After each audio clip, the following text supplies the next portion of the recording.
Hello, everyone. My name is Andrzej Kamiński, and together with Alison Bennett, I am co-organizer of this event, and Alison will also help to moderate this session. DevOps. Over the last couple of years, it became mainstream of delivery in many organizations around the world. It's a unique combination of culture, automation, lean processes, and measurement. But mainly it is about breaking silos. It has various forms. The purest form, DevOps, is about breaking barrier between the business, development, and operations. But there are many other flavors like DevSecOps, Architecture Ops, Test Ops, Data Ops, and so on. This meetup was specifically created to learn from each other and learn about different approaches in implementation of DevOps. What type of mindset do we need? What type of implementation problems we are facing? And what type of supporting tools we could use. So I'm going to hand over right now to Alison. Alison, over to you. Thank you, Andre. Sorry about that. I had a video issue to start with. Not a good start. So hi, everyone. Great to see you online again. Tonight we've got 3 presenters. Each presenter will speak for about 20 minutes. And throughout each presentation, you can post your questions in the chat area. And the questions are moderated, so they'll appear on the screen shortly afterwards. And then after the 3 presentations, we'll have a Q&A session at the end with all of the presenters. So I'd like to welcome this evening, we've got Mandasmita Singh, Shlomo Biluk, and Greg Pepper. And I'll say a little more about each presenter in some more detail as we progress throughout the evening. So let's get started. Our first presenter tonight is Smita Singh, and a little background on Smita. She's a seasoned Agile leader. She's a certified professional coach and a scaled Agile Program Consultant. She's also currently a Senior Scrum Master at WorkSafeBC. Smita has lived and worked in many countries. She's led and managed several large, complex IT programs and projects in a variety of industries for over 20 years.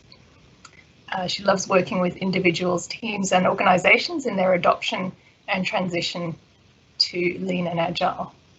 Tonight, Smita will be talking about the 4 hats of coaching, consulting, mentoring, and teaching in Agile and DevOps. So our first presenter tonight, welcome Smita. Thank you, Alison. Hi, everyone. Good evening, and I'm really happy to be here. I'm looking forward to an evening full of sharing and learning. I will be presenting, so bear with me. I'll just share my screen.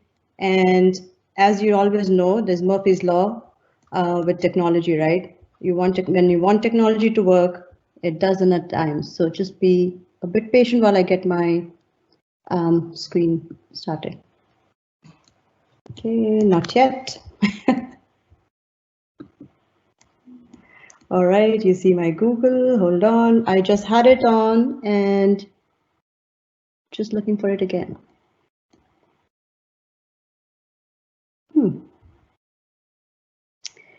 Interesting start, as you said, Alison, right? We can see your desktop, but now is better. You can see my desktop, you can see my tax papers. Okay. What else can you see, Andre? We can see your email. Okay, let me try this.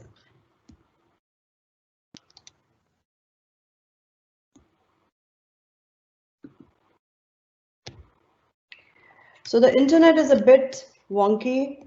I will probably take off my video just to make sure that I am able to show you the slides. Can you see my slides now? Yes. Yes. Right. Oh. No? Gone? Slides have just gone again. Yeah, I'm back again? They're back now. Back now? Okay. Back now. Okay, excellent. So as Alison, you mentioned, I have been wearing 4 hats and many other hats, of course, but then I wanted to highlight on these 4 hats as a coach, as a consultant, as a mentor and as a teacher in my various roles that I have been involved in my career. What I've found is that although situations have been different and contexts have been different, and no matter whether I've worked with teams or organizations or individuals, I was either leading change, driving change, supporting change, or influencing change. Therefore, I thought I'll focus on change today, and I'll share my insights and my experiences on how we can be effective as change leaders. So a word of caution is that this is in no way a comprehensive change management framework, because we cannot summarize it in 15 minutes, but I've tried my best to give some highlights to key aspects. So the quote you see, I really love it, and I thought I'll share it at the start.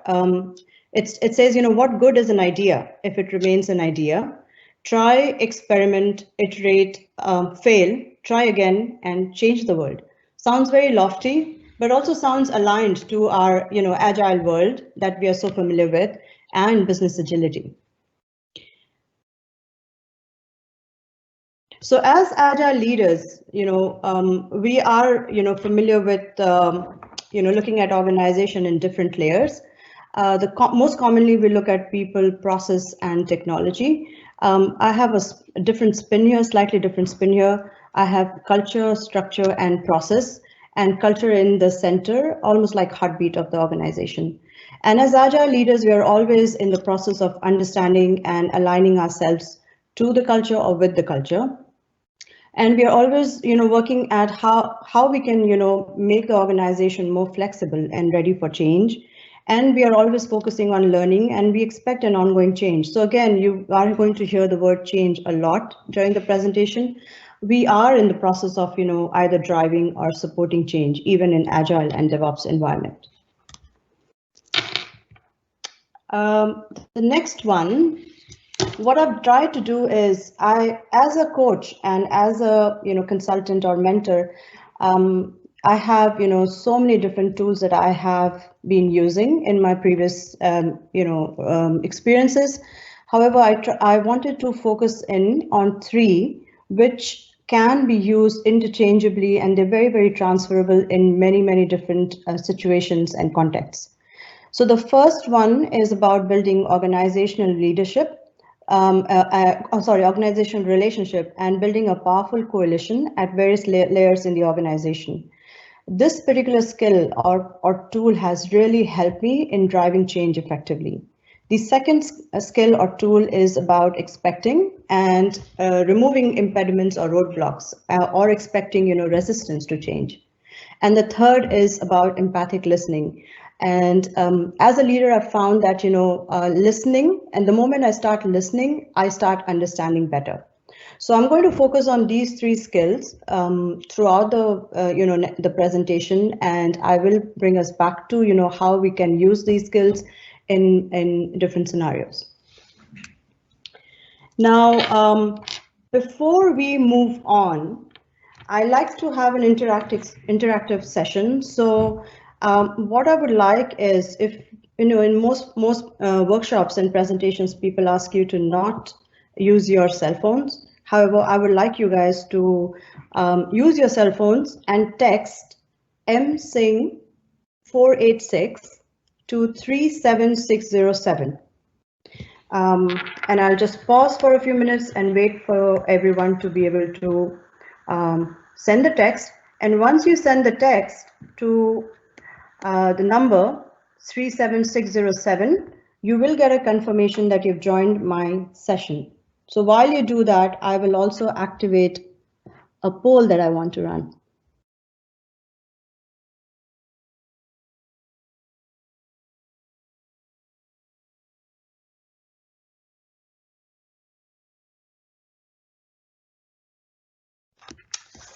You're seeing everything that I don't want to show. So have you been able to join the poll? How would we know, Alison, if people are having difficulty or they've not been able to join?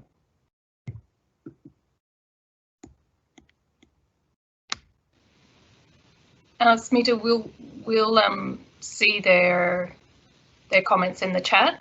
You won't see those, but we will. But nothing yet. Nothing yet? Okay. Okay. So what I'm going to do is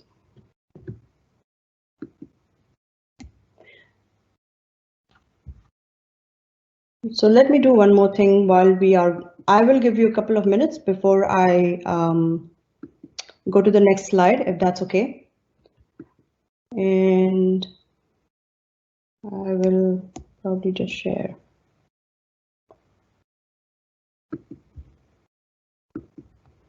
Are you seeing the screen that I was showing before? Alison, I'm just asking you. Yes, we can.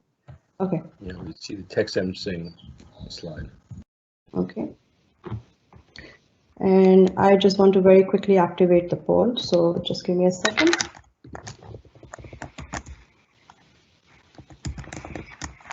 Anish has just advised that he's able to join. Okay, that's great. So I will just activate the poll and we will be able to see interesting stuff happening.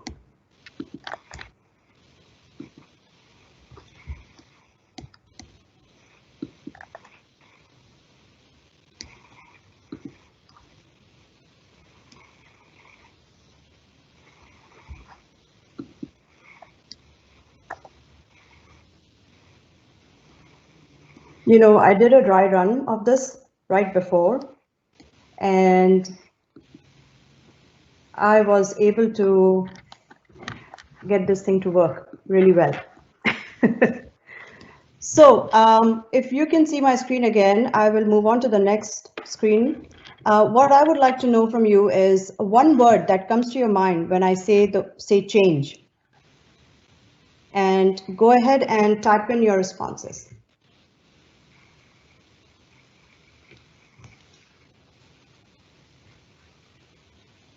So I see constant.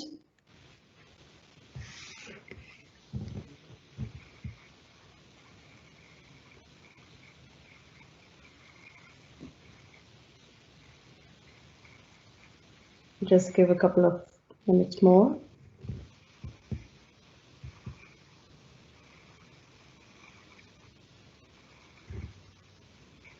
Alison, are you able to text as well? I will try now. Okay. So can you see on the screen how we're getting feedback and how it's really showing us? So I see interesting, I see exciting, I see unavoidable. I also see the word worry. I see inevitable, improve, try, stressful. Opposition is interesting to see. So if you also see if one word is being, the interesting thing about this is if a particular word is being written by many people, then that word becomes bigger.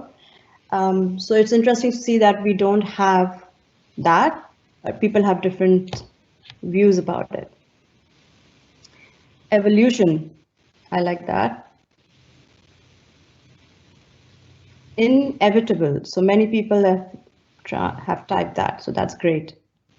Just leave it on for maybe 10 more seconds and then I'll move on. Emotions.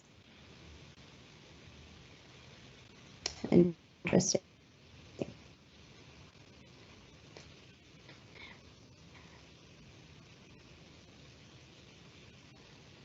So as you can see, on to my next slide. The reason why I wanted to get some feedback from you was to share the next set of data that I have. I don't think we should be surprised now to see this. Gartner did some research on organizational change success, and what they found was that only 34% of organizations reported clear success in their change endeavors. So, you know, looking at the response that we got, and looking at the results that we have seen from Gartner, I'm not surprised. However, I do wonder why, right? And that got me looking in deeper into, what are some of the common obstacles that are faced by organizations during a transformational journey. And again, I'm not surprised to see that employee resistance is one of the highest, 76%. And although I see, top 5 here, and there are other, transformation, I would like to focus on employee resistance, the people part of, why change is so hard for people. Because I love working with people, and I have worked with people for a long time as a coach. So the next slide will actually show you something called change curve. I'm not sure if you've seen this before, but what it highlights here is that whenever we are faced with the news, all of these emotions. Now, how fast or slow we go depend on us as individuals, and also on the situation or circumstance. So I go through this every single month when I get my credit card bill. So it starts with anxiety. There is a bit of fear. I feel guilt, depression, I feel hostility, and then I gradually start accepting it and I pay it off. However, if you are faced in a new situation, let's say you get a new job, new role, get married, have a child, any situation you can think of, you go through all of these emotions. As change leaders, it is important to emphasize, where you see the curve going down, where, people are in guilt and depression. That's where change leaders can use the skill of, empathic listening, planning for, impediments, roadblocks, and building better relationships to be able to drive the change forward. What I have next is something that maybe you have seen it before. So as a change leader, what I also find is that it's very interesting to see, how teams and organizations are made of, and it's a very simple bell curve here. It's this bell curve is usually used, by many organizations when they are launching a new product, a new technology, or even change management organizations. What you see here is that usually in any team or organization, there are only 2.5% people who are really innovators or would be the change initiators. 13.5% people are usually the early adopters. So if you have a team of 10 people, you will have 1 or 1.5 person who would be interested in listening to your change idea. You do have some early majority people, so these are the ones who will jump the gun or move to help you drive the change if you are able to clearly call out the benefits and what's in it for them. So let's look at the other half of the curve, the late majority and the laggards. So every team will have late majority and laggards.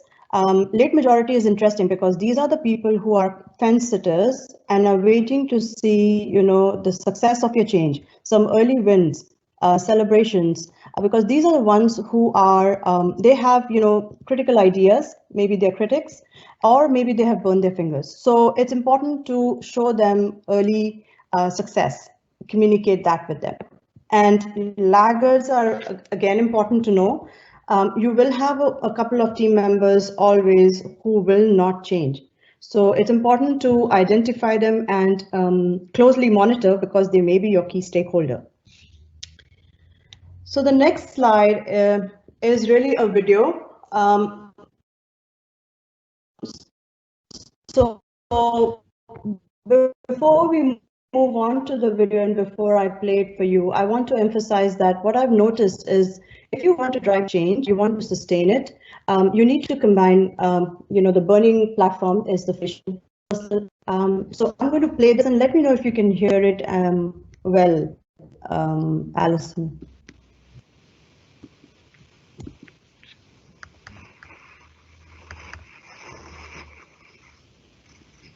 It's a bit slow.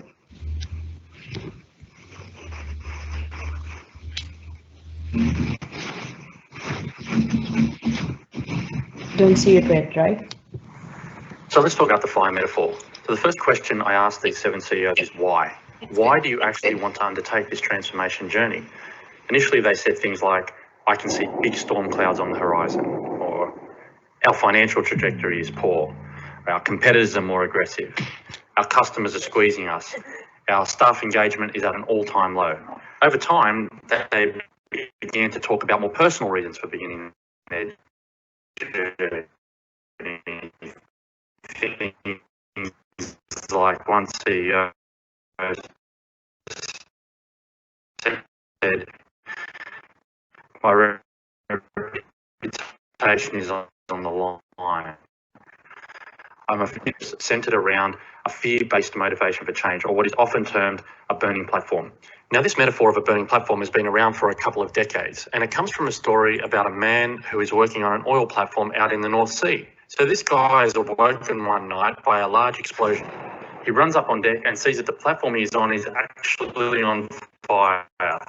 So does he stay on the platform and burn to death, or does he jump 150 feet into freezing cold water and hope that he survives? He makes the decision to jump, somehow manages to survive the impact, and is eventually picked up by a rescue boat just before he freezes to death. When asked why he jumped, he replies, better probable death than certain death. So in a business context, this implies that fear and extreme urgency are not only necessary, but desirable motivators for change.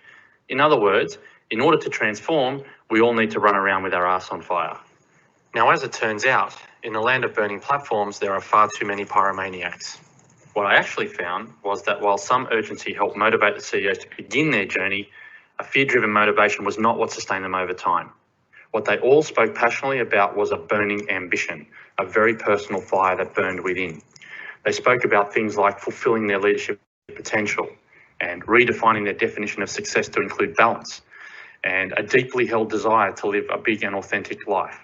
This personal burning ambition then transcended into a burning ambition for their organisations as well. One CEO not only wanted to transform the culture of his company in Australia, but to effect positive change in the corporate parent company globally. This resulted in him making decisions locally, knowing that he was placing himself in the firing line. Another CEO's ambition for a big and authentic life encouraged him to connect the creative energy of his advertising agency to worthy social causes. This ultimately manifested itself in one of the largest social movements any of us have seen in recent years, that of Earth Hour. So what I've learned through all of this is three things. The first is that to sustain a transformation journey, shifting from a burning platform to a burning ambition is absolutely critical.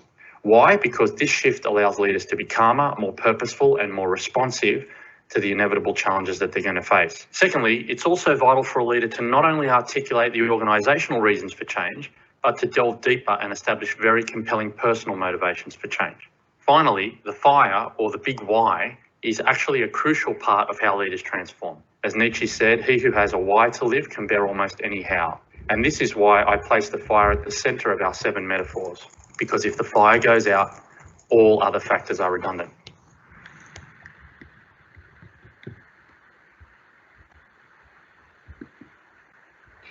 So while this video was focusing on leaders' transformational journey, I feel that all of this is valid for even personal transformational journey or team's transformational journey or organizational transformational journey.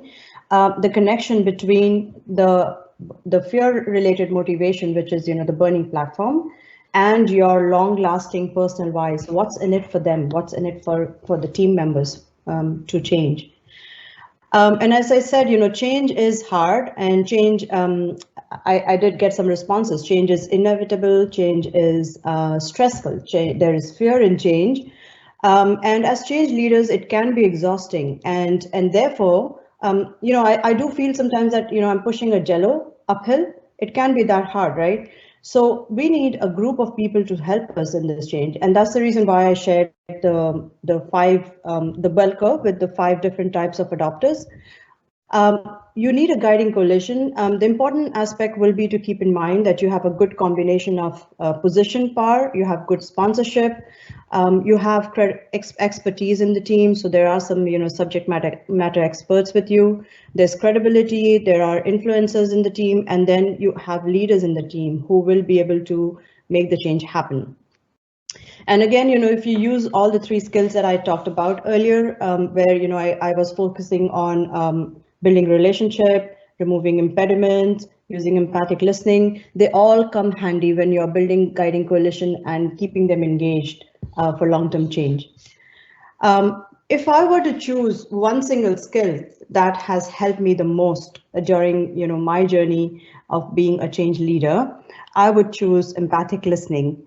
So a lot of times, we are in a problem-solving mode, and we have team members who come to us with a problem, and the instinct is to provide an answer. However, if I would invite you to take a step back and listen to understand, and that really connects you to the real reason, why they're there, and also sometimes just helps you to build a relationship. So the next video I have has a humorous twist on empathic listening. So let's watch that. It's just, there's all this pressure, and sometimes it feels like it's right up on me, and I can just feel it, like literally feel it in my head, and it's relentless, and I don't know if it's going to stop. I mean, that's the thing that scares me the most, is that I don't know if it's ever going to stop. Yeah. Well, you do have a nail in your head. It is not about the nail. Are you sure? Because, I mean, I'll bet if we got that out of there. Stop trying to fix it. No, I'm not trying to fix it. I'm just pointing out that maybe the nail is causing. You always do this. You always try to fix things when what I really need is for you to just listen. No, see, I don't think that is what you need. I think what you need is to get the nail See, out. you're not even listening now. Okay, fine. I will listen. Fine. It's just, sometimes it's like, there's this achy, I don't know what it is. And I'm not sleeping very well at all. And all my sweaters are snagged. I mean, all of them. That sounds really hard. It is. Thank you. Ow! Oh, come on. If you would just Don't.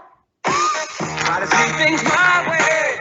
Do I have to keep on talking till I can go on? We can work it out. We can work it out. Didn't stop. So again, just wanted to thank everyone. I hope you were able to get some value and some insights from my conversation. Before I leave, I'd like to get some insight from you, some feedback as well. If there were any aha moments, if it was valuable, please again go back and use the poll, and we'll see some responses here.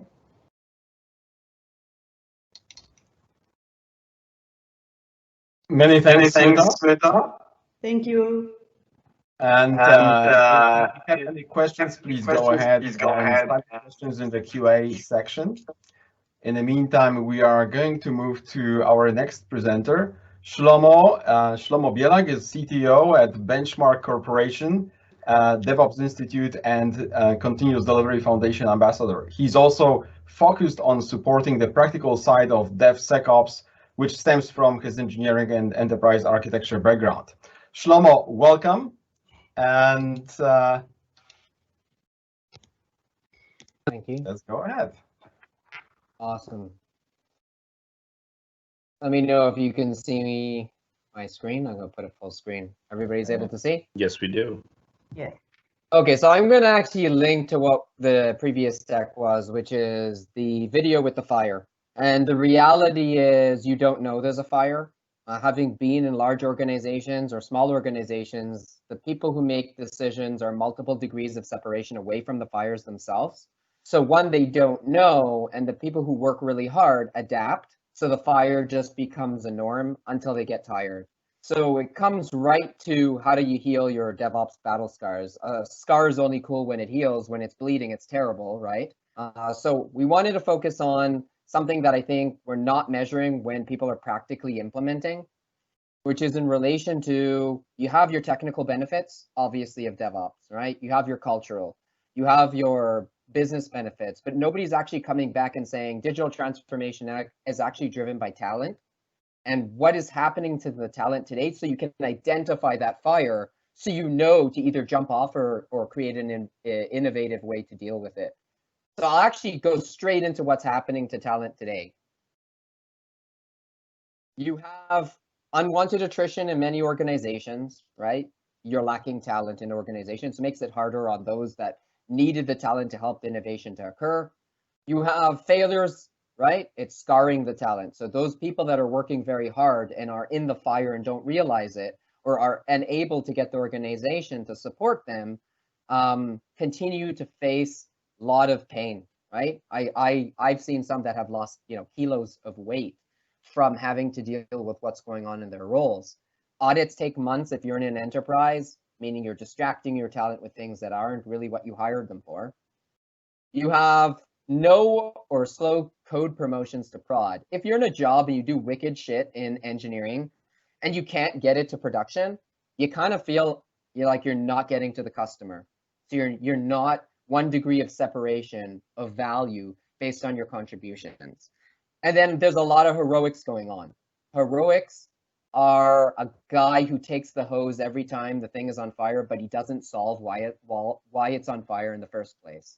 So heroics doesn't actually help you to innovate.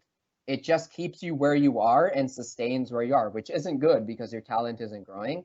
And then if you're spending most of your time adapting to a fire in that video, you're tiring yourself out. At some point you will give in and you won't realize that that fire was actually weakening you and not allowing you to be the talent that you were. So the context in the middle is basically IDC said in 2019, the world spent $1.3 trillion on digital transformation, 900 billion of it didn't achieve their goals. And 60% of the reason was the wrong vision. I'm gonna try to explain today and show you a demonstration that it's about wrong vision, right? The vision should have been on the talent itself. So as I said, we're going to show you some technical benefits. We're going to show you some business benefits. But again, you need to measure the human tolls because they're the ones driving the actual transformation. It's not about how many test cases I have. It's not about my code quality. It's how did I get to where I am and where am I spending my time? Again, I kind of find DevOps approach was part of the success story for those that did well, the 40% that did well. They included infrastructure and ops. They wanted to reduce toil. They wanted a DevOps approach. The only reason that is efficiency, cultural change. But again, we could get the number a lot higher if we had measured human toll. Okay, I wanted to share some context. In a startup methodology, I think you can actually do very, very well. The reason being is you can code drop. And code drops, and with some automation and control, does a very good job. But the moment you go into an area that says, oh, now we've gotten these new requirements. I might have an SLA, a contract. I might have some brand I can't be impacted. I might need people to see us favorably. I might have regulatory requirements. You know what? My product might actually do some transactions. It might be a startup with transactions. You kind of start shifting towards, the more complex side, right? How do I get support to do my digital transformation, which I kind of find is the biggest challenge for talent is it on fire? Who's going to fund to put the fire out? Now let's go to the critical piece that's generally missed. The tech market has a talent shortage and it's vast in Canada. It's really, really bad. Like our population loss is 0.7% per year to the US. We have 182,000 jobs vacant that are high-paying tech jobs, and 66% of grads go to US companies or move to the US. They don't really articulate that. So you have a huge amount of companies saying, I need super awesome people to do my digital transformation, but I'm not even caring to measure the human toll that I have on the few people that I have left. So it's a terrible state. So talent heroics, as I said before, it doesn't sustain, it just keeps the fire from getting out of control, and you're not going to get to the point where you heal and become a change agent, right? Empathetic responses and empathic listening only happens when you're not under stress. You're not going to do it when you have a fire. So the reality is you have to figure out you have a fire, measure the ways to articulate to your leadership to get funding to fix it. And then once you heal, you become similar to myself, you become a change agent to say, there are fires everywhere because we're looking at technical and business benefits instead of human benefits, right? So here's the areas that you need to measure. You need to measure human toll, the first thing. Where are you firefighting? Because if you don't put out the firefighting, you're not going to have the time to be a good listener. You're not going to be good leader. You can't be a change agent because the only thing you're doing is firefighting. Again, where is everything going, right? Where are the fires? That's the target. Stage, do the fires happen in development? Do they happen in production? Do I have an issue with quality? Is that the source of my fire? And then keep going up to criticality of service, like what are my requirements for business continuity? Am I doing it? PCI regulatory requirements. And you're going to say, okay, so how do I get this fitness capabilities? How do I measure all of this when I'm doing automation? I'm going to show how, and then we'll do a demonstration. I know this looks like a lot. At the bottom, you have your CI/CD. I'm assuming everybody's familiar with continuous integration, continuous delivery, which basically says I have a pipeline to deliver code, and that code potentially goes to prod. And the hope is you get it to continuous deployment, but I don't want to talk about that today. You have workflows for each environment. Of those workflows, there's scripts, there's tasks, there's assigned elements that get worked through. What we do is we create a code overlay that says, I want to see these things with regards to measuring human toll. I want to know how many hours you're spending in meetings. I want to know how many hours you're spending on deployment calls. I want to know how many hours you're spending on incidences. I want to know how many hours you're spending on preparation. All of that's just one value. You can do the same for code quality. You can do the same for regulatory. So we've kind of invented this. It's part of our governance engineering, which is pipeline fitness. What the pipeline fitness is doing is it's measuring what you want, meaning am I integrated to measure the standards, right? It also help you with, identifying technical debt. If you set a standard above automation and CI/CD, you can say, when I did the first piece of automation, I did a last piece. The first piece isn't as good as the last because you have a standard above it. On the other side, you're actually measuring output. The output is telling leaders where the fires are. Otherwise, it's just an interpretation when you can't take anymore. A fire is overwhelming, and then you jump. But if it's not overwhelming and you're sustaining with heroics, you're never going to follow a method that fixes it. So measure the output, find out where your problem is, and then measure if you're getting better or worse, right? Because putting out the fire isn't about an instant. It might be a slow progress to put the fire out. This is an example. I don't want to go too much into it. I want to go straight into actually the demonstration, hand over to our distinguished DevOps engineer, Matt Cole, who's on as well. This is an example of it. Remember, we had the workflows. One environment might be production. In this case, this is like business continuity plan. I create a policy that says, this is my requirements to keep my data safe. I attach that policy to the application. I test the policy that it works. And then I always validate the policies in place. So how do I ensure that I have business continuity in place? I set a governance standard. I make sure the task exists in CI/CD. We're going to focus on measuring human toll, so I'll hand over to Matt right after this. I want to touch on two pieces. We talked on things that hurt people, right? Audit hurts people. Spending like 2-3 weeks every quarter or every year on audit is something you shouldn't be focused on if that's not your main mandate, right? It might be okay for security officers, but not for developers, not for ops. Do you have development and improvement hours? At NCR, when we implemented the human measurements, we were then setting a business directive to say you should have time to be empathetic, to be leaders, to learn, to advance yourself. Otherwise, the fire's driving your day, right? So we needed to measure to say, of the hours spent per week, like Google has improvement hours, they measure this. They say you can only have a certain amount of day on work and the rest of it has to be self-development. We give you the KPIs to say, what are you doing today? And are you getting this right amount of self-development?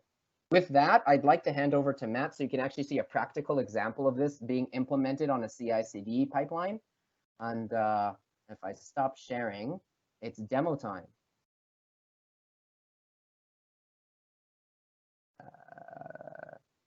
Okay, Matt, you're cool?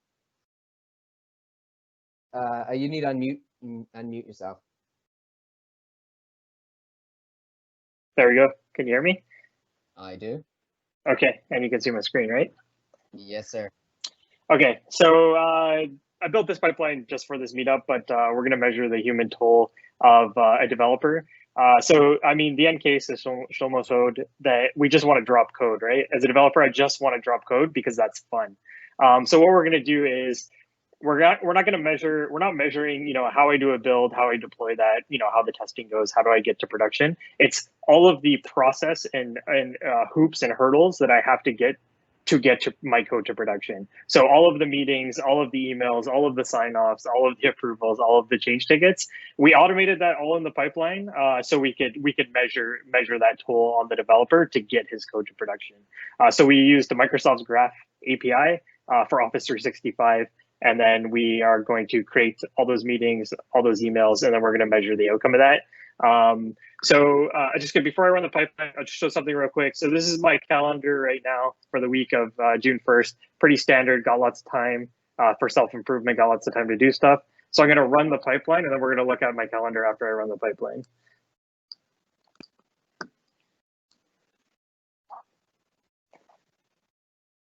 Generally, these are very, very intricate with Matt building out how do you do code quality, how do you do PCI compliance. In this case, we're just doing human toll because I think it's an element we totally miss. And then you don't know where the fires are. This is going to tell you where the fires are. So leadership, while they're 3 degrees of separation away from the fire, they'll know, oh, I'm spending time here, here, and here. This is not good. My staff is getting burnt out. Yeah, and I'm actually responding to my emails as well. So we had to adjust we do have actual statistics, but we adjusted for the time of actually replying to those emails. Within the pipeline itself right now, I'm actually replying to the emails. So I'm actually sending an email, getting a response, and then replying to the email to use that as part of the statistics in each stage. And it'll just be another second here. And then we'll show the outcome, and then I'll show my calendar.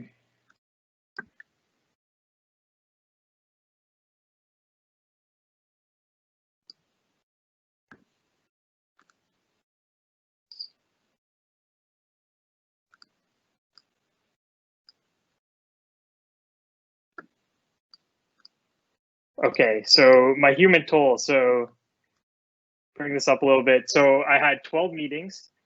So now it depends on your release cycle. This could be spread over, 2 weeks, 2 months, 3 months, 6 months, whatever your release cycle is. But to get a single application feature change to production, I had to go to 12 meetings. I spent 26 hours in meetings. I sent 11 emails. I spent 4.75 hours in emails. I created 4 change records. Spent 2 hours creating change records. I spent 2 hours outside of work hours to response. As part of the deployment. Usually the deployment's outside of work hours, and I spent 2.5 hours on this meetup. So it ate into my time a little bit. And my calendar is actually not coming up. One sec.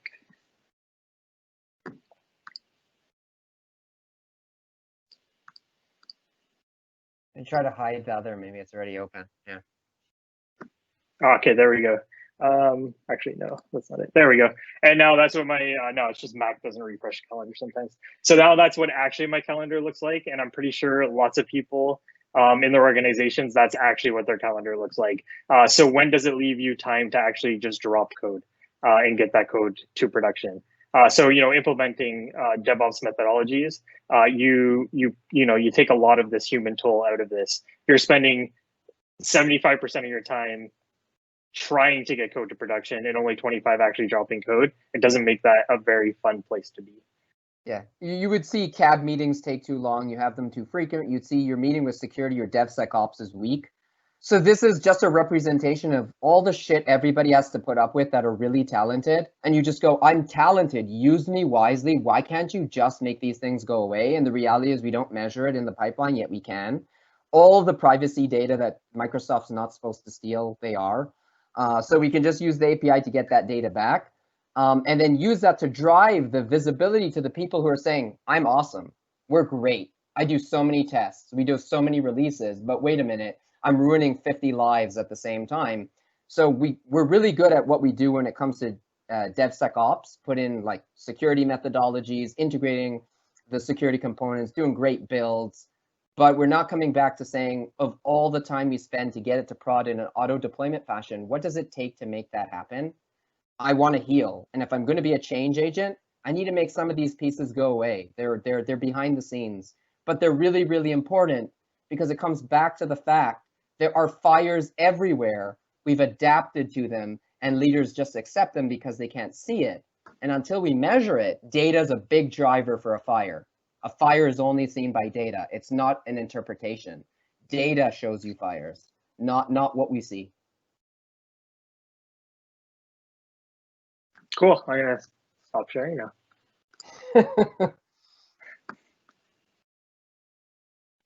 Thanks, man.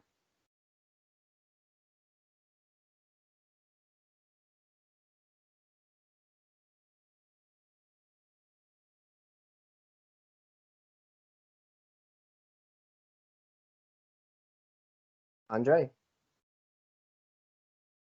Yes, I'm here. Okay, Alison's got some problems, I think, with the screen. Okay, no? Okay, here we go. Alison, you're mute. There we go. Okay, sorry everyone. Having a few issues this evening with my my Service Pro. Thank you, Shlomo, and for great presentation. And Shlomo will be back joining us again for the QA session shortly. Our third presenter this evening is Greg Pepper. Greg's been an IT professional for over 20 years. He has expertise in security, networking, and cloud computing.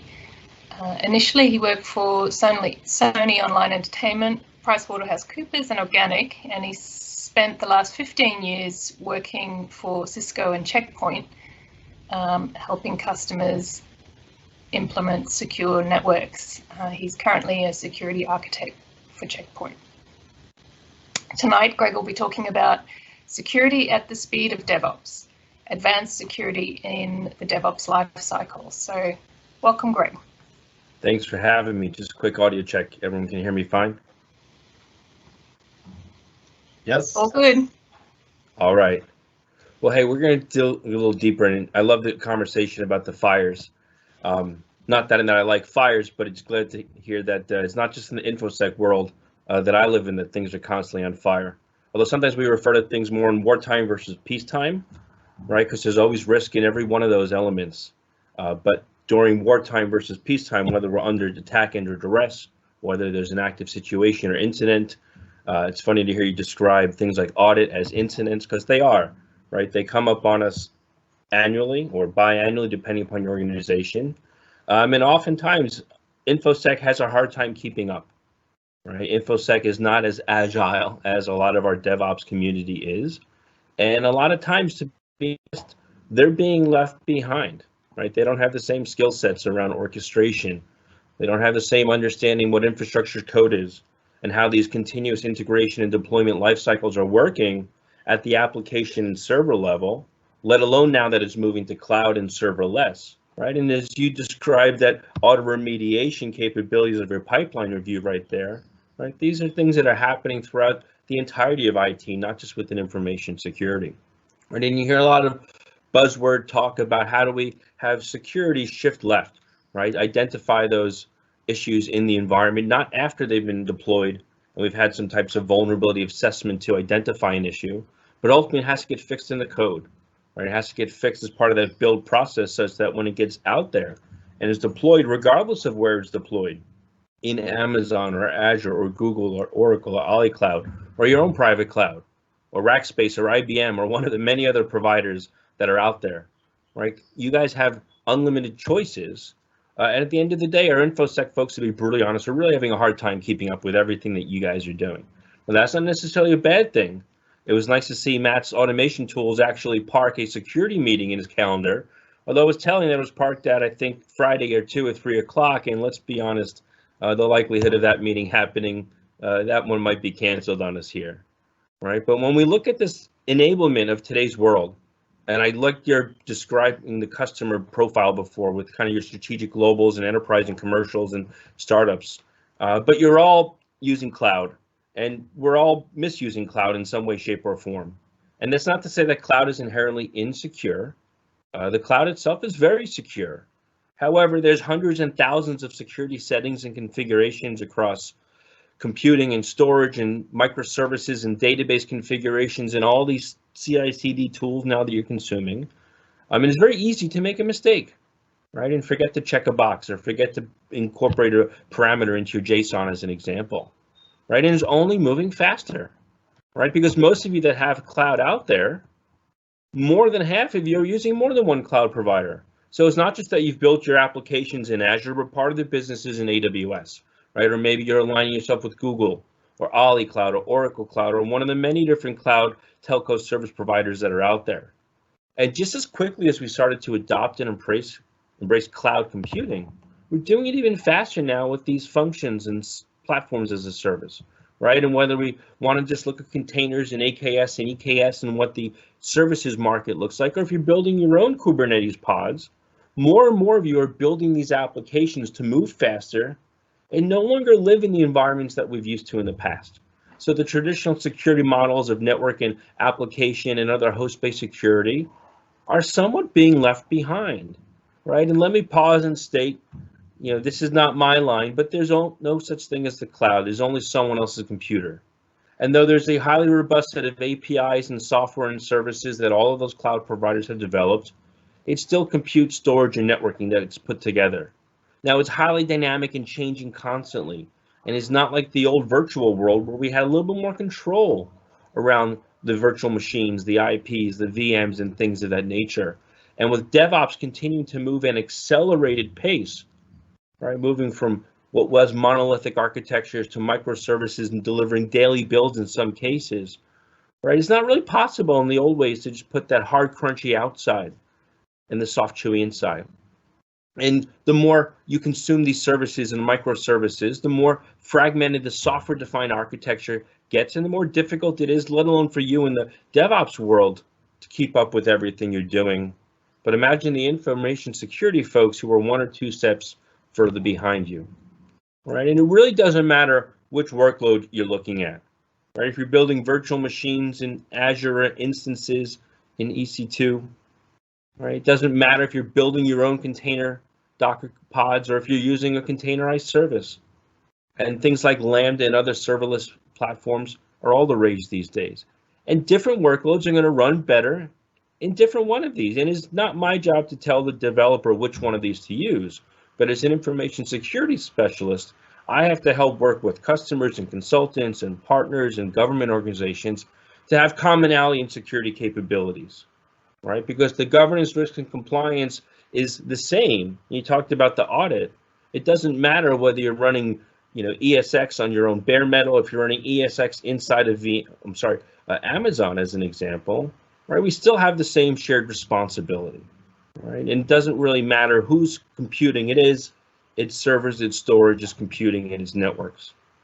Right now, when we take a step back from the actual infrastructure, and we look at that pipeline that was just demonstrated earlier on, right? As you guys continue to move faster, as we talked about, it's much more expensive after the fact to fix things, right? So if all of a sudden now we have to go through a build process to run a series of tests and then maybe run into production to have secondary security tools do vulnerability assessment or code scanning or look for libraries that are known with gaps, etc.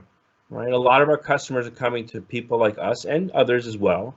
And how do we not only identify these gaps, but help me fix them further left, right? Help me fix them as the code is getting checked into that pipeline and enable that level of automated remediation, not just to change the environment that's been built, but help me shift that configuration left so that when it gets rebuilt for the second, third, fourth, fifth time of the day, now gets built correctly the first time. And it doesn't have to go back and have a change agent after the fact. Now, let's be honest, this is not a singular product, right? And believe you me, we sell many of these products and they address some, but not all of the potential concerns. And as quickly as our cloud providers are moving across Amazon, Azure, Google, and others, right, they continue to develop new services at a faster rate than vendors can keep up, right? And it doesn't really matter what the function is today. There's going to be more functions tomorrow, and very quickly the developers are going to read the API documentation. They're going to develop that application very quickly, and they're going to bring it to the organization to hopefully deliver business outcome and not set up more IT fires, right? But as security becomes, and I don't want to say an afterthought, but it's not something that we can easily bolt onto today's modern cloud landscape, right? Now, in all things good, we usually go to Google for the answers. For all things that Google doesn't know, we then look at Gartner, especially here in the enterprise space.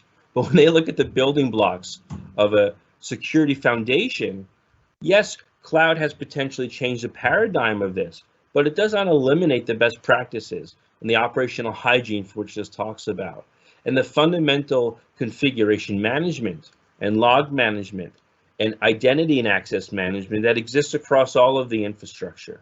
Right? And then we build upon it these systematic layers of controls, utilizing the native networking and security controls. But remember, you have a shared responsibility and an opportunity to bring a vendor with you. It could be Checkpoint, it could be some of our competitors. There's many great vendors out there in the marketplace that you can deploy to be complementary to things like security groups or load balancers or NAT gateways or transit gateways or services endpoints, just to name a few of those networking integrations within the cloud, right? But as we deploy virtual machines or code or storage or databases as a service, as an example, we have additional workloads that need protection and need monitoring. And though there's hundreds and thousands of security settings along the way, not all of them are turned on by default. Not all of them are turned on with a security best practice by default. And if you don't have the ability to zoom out of the JSON and the configuration and understand at a higher level both the technology requirements, as I like to refer to the layers 1 through 7, which sometimes are very simple, easy to understand, and highly deterministic. And then there's the layers 8, 9, and 10, the people, the politics, and the money, right? The cause of a lot of those fires that I heard people talking about earlier. And they're a lot less deterministic and a lot less easy to automate and orchestrate behaviors and outcomes.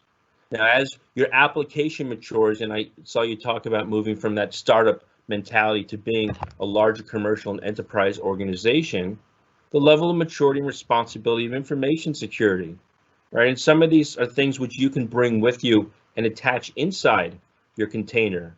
You can attach inside your Lambda function. You can attach inside your virtual machine. But a lot of times now you have to take some of these functions and look outside, right, and zoom out of the actual infrastructure and look at a new way to do so. But there's still the basics, right? And if you're not doing some vulnerability scanning, right, along the way, both in development, in staging, and incorporating as part of that CI/CD pipeline, you're missing out on an opportunity, right? Too often we see, especially in development, where things have very loose and permissive profiles, and these get promoted later on. Right? And if we didn't identify some of these access management and other network flows early in that development life cycle, it's very difficult to go back after the fact and lock things down. Right? Part of that is truly understanding the level of network security. Right? And sometimes when we are deploying things now in a serverless world, this is a little bit more complicated. Right? When I don't have a VPC or I don't have a VNet or a Google project where I have the traditional network-based controls and application load balancers in place to steer traffic through containers where I might have visibility, right? So zooming out and understanding, I'm always going to have native network security controls that are built into cloud, and we have to use them. But you also have the ability to bring in third-party solutions, again, us and some of our competitors, and bridging and binding them together and understanding we have to have compliance and monitoring and management of the native cloud configurations. Right? If we're not watching those subscriptions and those accounts in terms of what's going on, we're missing out on the most important piece of information that we have out there. Right? And this goes one step further as we now start to move it not from a traditional IaaS environment where we had virtual machines with operating systems where we could load software and agents, but now we're moving more to services, right? And whether it's container as a service and database as a service and platform as a service, right? These services that are still running out there still have some elements of network security controlling and logging functionality. Now, as we build up a little bit further and we look at the applications, right, these applications are allowed to do stuff. And one of the biggest things that we see as a risk in customers when we do workshops and discoveries and audit with them is around identity access management. And this is another classic example where early in that development cycle, it's very easy to give very overly permissive roles. This is an example of a Lambda function, and you'll notice that we've given it full operation roles from Dynamo and full operations roles from S3. And though I'm not an IAM specialist, clearly that's a little bit overly permissive. But if this is the type of role that started in dev and made it through a build process and wasn't caught and is now in production, well, this is a very risky procedure to be floating around out there if it was to potentially be compromised and used as a launching pad for something else. And this is just one example of hundreds and thousands of identity and access management settings that are deployed within cloud and across your workloads. And if we're not figuring out the least privileged approach, right? We used to always use this in the firewall and network security about least privilege access. Well, identity and access management has become that new network boundary, and how we authorize and entitle my code, my users, my virtual machines, my virtual networks to talk to one another. Again, we don't have the security controls in place to truly get our hands around that. Now, the next thing is once we've actually deployed it, as I mentioned, a lot of the audit controls that can be turned on are not always turned on, right? And if we don't enable things such as encryption, which may or may not be on, and start to collect some of the logging information, the CloudTrail events, the Cloudflow events, the network security group audit trails as an example, we're missing out an opportunity to get a picture, both in wartime and peacetime, right? Peacetime when things are working well, right? We're coming out of our CI/CD pipeline where we ran our tests and things look good, and now we put it in production. We not only have the increase in workload, we also have the increase in threat actors. And as much as I love cloud computing, it is the world's greatest supercomputer out there, but there's also some of the most targeted computing environments out there. And the IP address blocks that are Microsoft, Amazon, and Azure, Google that are made available for their computing platforms are constantly being poked at, right? And though you don't necessarily see all of that, I can promise you that every one of those computing pieces is constantly being targeted against vulnerabilities, known attacks, and other ways to brute force their way into your environment. And sadly, all it takes is one shared access key gone wrong, one bad upload to a GitHub repo that didn't have potential security controls wrapped around it, as well as a potential reuse of access keys across your application environment, which may lead to a very small problem becoming very large. I'll tell a quick story about one of the customers that our incident responders were helping out, where all of a sudden now their Amazon bill for the month went from $10,000 to $100,000. And unbeknownst to them, reuse of credentials that were found out in GitHub allowed somebody to log into their environment, launch Bitcoin mining servers within autoscale groups, and it wasn't until the accountant saw it next month that somebody knew what was going on, right? Because they weren't watching the audit trail of their environment to see a change, right? There was a change in the peacetime network behaviors, and now this autoscale Bitcoining solution that was out there that was chewing up computing and bandwidth and dollars as well, right? And I mentioned a little bit about scanning. All right, and this is not here to say that you're not doing application and vulnerability scanning, but scan early, scan often, and then scan again, right? And if you're not taking the scanning at the application or the host, the binaries and the libraries that you're packaging into your containers, does the container itself have a legacy kernel that has known vulnerabilities as an example? Taking into account and then going back and fixing it, right? Not after it's deployed, making the change necessary to turn off that setting, right? But we have to fix it back in that pipeline, that infrastructure as code, so that it makes it in to that automation tool. And as it's rebuilt, it's built correctly. And this is one of the big change agents for information security, is that it's not just about making the change on the fly and now we're more secure and more compliant. It's about having that configuration plug into that CI/CD pipeline and have that fix shift left, right? And the quicker we can put it in the CloudFormation template, the Terraform template, the Jenkins pipeline, or some other CI/CD tool, the less expensive it's going to be to fix, the easier it's going to be fixed moving forward. And I heard my friend talk about audit and compliance. The easier it's going to be to prepare for and pass and move through that. And let's be honest, compliance, it is not about a single moment in time. And just because you're compliant doesn't mean that you're secured according to best practice. You're secured according to a set of practices, but those are not the only best practices that are out there, right? So if we look at that basic workflow where the code is being committed and we're now running through those tests and hopefully things are passing through into staging and we get to the prod. Well, if we're now scanning only once we get to production as an example versus scanning early in that pipeline, there's a good chance we're going to now find things that need to get fixed, and Matt's calendar is going to get filled up once again, right? So if we can now build the scanning into the detection earlier in that CDC pipeline and allow that auto remediation to shift left in its configuration, well, maybe I change the static access keys that were embedded in the code, right? Maybe I look at the container that I was packing together, and rather than using SSHX, I use SSHY. Or rather the base Ubuntu image here, I use a different one that has less of a potential threat footprint. And this way, as we get into the production deployment, we know that it meets the posture footprint that I mandate, according to a set of regulatory requirements and compliance and governance and best practices, right? And I think this is where security is no longer just about that hard, crunchy outside. We as Checkpoint have been that hard, crunchy outside for the last 25, 30 years, but security is shifting left, right? And we have to now be able to look inside your containers and look inside the code. And though there's ways to do this with agents and sidecars, there's also ways to do this passively and plugging into those Jenkins tools and CloudFormations and Ansible and Terraform and other GitHub repos to look at the code itself, gain contextual awareness, run it and monitor during those synthetic tests, and help develop a best practice security profile that works within your CI/CD pipeline. Right? This is not new news, hopefully, to many of you, but from a call to action, there are tons of new technologies, and the faster we're moving into cloud, the more challenging it's going to be. And though DevOps is about breaking down barriers, I'm going to ask my DevOps friends to take it one step further, because InfoSec is often on the outside looking in. And I've seen time and time again where pulling people out of DevOps and dropping them into information security, helping them enable SecOps, is nothing but a good thing. You guys have the talent, the skill set, and if you're looking for a place where you can make significant change, believe you, my friends in the information security department can really use your help. And again, remember, this is not about a singular product, even though vendors like Checkpoint have many products to help you along the way. But if you can zoom out of the actual code itself and think to yourself, hey, security is everyone's job.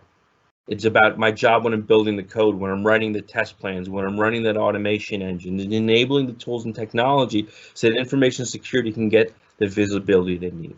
Collectively, we can all help shift left our security. And I appreciate you for joining us this evening and looking forward to some of the dialogue and discussion to move along here.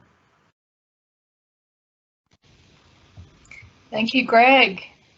Oh, thank you. Sorry. Cheers, you're welcome. Fantastic presentation, full of lots of information. We move on to Q&A, and we've got a couple of questions in the chat that I'll read out in a moment, and would open it up to anybody, any of the presenters to respond. It'd be great to get all of your input from the different perspectives that you're coming from. And if you would like to post a question, just do it now, and we'll have time to get to those. So just on the right of your screen there.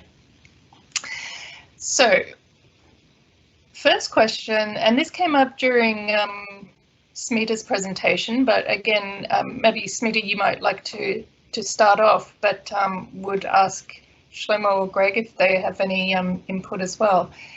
So are there any tips, Smita, for becoming an empathetic listener? A great question. So there are lots of tips and lots of conscious mindfulness, as Shlomo also responded, right? So one of the tip would be to actually be able to do self-management. So to remove your own bias, right? Because we all have our biases, and to remove your own bias when you're listening to the person and completely be engaged and focus on the person, right? That's one. Second would be to replace words like but. So you want to engage in the conversation, you want to ask questions. However, I would encourage you to ask open-ended questions and add with an and instead of but. Third would be to paraphrase to make sure you're understanding correctly. And I'll pause there to give others an opportunity.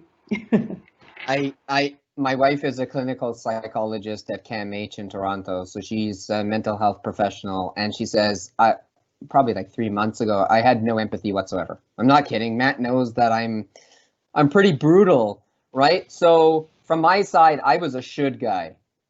And most of us are should people, and our should makes us stop listening because we like, oh, my kid fell. You shouldn't fall. Like, don't fall off the bed. Pay attention, right? That's silliness.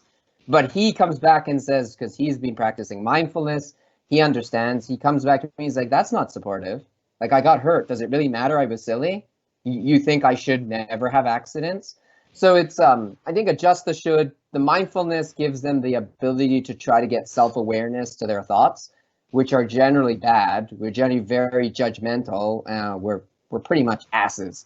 But you need to filter again. And once you start filtering again and stop judging, you can do empathy basics. I'm doing Empathy Basics 101, which says stop thinking bad things, listen, and then validate. Yes, what you just said means something to me. Yes, it's a problem. Tell me more. And then from there, you'll grow. It's unnatural at first, trust me. For people who aren't good at empathy, it's unnatural. You're literally in your mind saying, oh my God, am I saying this is so weird? Well, I would build on that too. I think a lot of people on this call, right, our minds move faster sometimes than others. And concepts that are very simple to us may not always be simple to others. And part of that challenge is to stop and not say, this person doesn't get it, or, heaven forbid you're thinking negative thoughts about, right, this person's stupid, etc.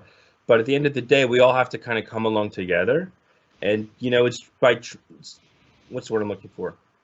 By having the ability to say more while talking less, not confuse them full of the fancy terminology that's in your head, but explain things in simple ways, right? And this is where I think, especially in my role in working with customers, is that, they do not want you to fill the air with endless words or endless security alerts to give them more information fatigue. They need to be able to say more while talking less. Okay, thank you. We've got another question, and Anish raised this one, and he raised it as a question for Smita, but again, be great if anyone could chime in. Is having a fire necessary for triggering change? And if not, how do you coach individuals in an organization to sense the need for change and seek change without having to wait for catastrophes to occur? I can start. So I found, and there are lots of studies, in psychology, neuroscience, everywhere. Fear is it's a great motivator. So fear can get things started. However, it can also result in burnout. So you can't always be working on urgent and important. You need to take a step back and do what's important for you. So Anish, in order to start a change, there has to be a compelling reason to change, right? And that reason can be driven by fear to create a sense of urgency. Why do we need to change and why it has to be done now, right? So that needs to be very clear. And then you need to combine it with their emotional ambition. So what's their own personal reason to change? So if we are able to combine both of them together, then you can create a change in a person. So if you look at your to-do list, which are the ones you tackle first? That will give you an insight. I kind of go, because I'm a more analytical mind, I kind of go to let the data represent the fire itself and then don't have a bias whatsoever. So I had a really good architect that I worked with in the past, and I was saying sometimes people say things are better than they are to look good, or for whatever reason they actually feel it is in better state, or someone lied to them and they're unaware. The only way to convince someone without telling them their baby is ugly is show them the data. Right? So I kind of go back to measure the fitness of everything you're doing so you have the data so that it's not fear that's driving you. It's I want better outcomes. And if better outcomes in certain respects that of the measures I find need to happen, here's where I fix it. So I like the idea that fear is behind it when you see the data is there rather than our interpretation of it, because we're really bad at improvement. Organizations are terrible at improvement because they have politics and bureaucracy behind it. So you need the data to get your case across, even with risk. Like if I go to Greg, biggest issue, they think they're in good shape, right? I'm doing a good job. Measure it, they're 12% compliant with PCI. Oh no, I'm 100. No, we measured it, it's 12. So it's not don't interpret the fire. measure it, and then you'll know what to deal with. And if it's horrendous, measure the delta going forward, saying, am I improving from 2 to 4, from 4 to 6? And then, you know what I mean? The fear of where you are and where you're going is more important than what you started with. Yeah, I would agree, especially inside of Checkpoint. We're such a fact-based culture. You know, don't tell me what you believe, don't tell me what you know. Let me look at the data and synthesize it myself. There's too many computer sciences and PhDs in Israel who want to look at the raw information. But to your point, yes, you have to measure, you have to quantify it. And that goes back to one of the comments I made, is you have to turn on those mechanisms to track those automatically and not make it some arduous overhead task on users, because, you know, who wants to go back and spend 2 hours in their KPIs at the end of the week so my boss can see what the hell I did all week? Nobody, right? It's a trick question. Nobody wants to go back and fill out that spreadsheet or Salesforce, you know, other, you know, ServiceNow, etc., right? But if we build it into those tasks, and that's why, Matt, I love what you did right there. Although I'm fearful about how that QA test plan might fill in my calendar from a compliance and audit perspective if we're only 12% PCI compliant, Shlomo. That's an average of customers we implement. And Okay. These are banks. They think they're in great shape. But then you measure it and you're like, hey, you had a fire. And they're like, no, we had a fire? Yeah, we have a fire. It needs to be fixed. What's the delta going forward? Don't worry about it being 12%.